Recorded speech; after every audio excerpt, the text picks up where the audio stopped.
હાલ સમાચાર પ્રાપ્ત થઈ રહ્યા છે બનાસકાંઠાથી। બનાસકાંઠા મંત્રી પરબતભાઈ પટેલે લડી શકે બનાસકાંઠા લોકસભાની ચૂંટણી।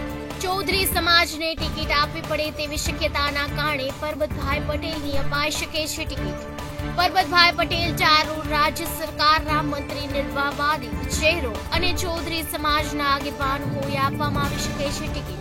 પરબતભાઈ પટેલ બનાસકાંઠા બેઠક પર સક્ષમ ઉમેદવાર। KTV ન્યૂઝ ગુજરાતી સાથે સંજયસિંહ રાઠોડ, બનાસકાંઠા।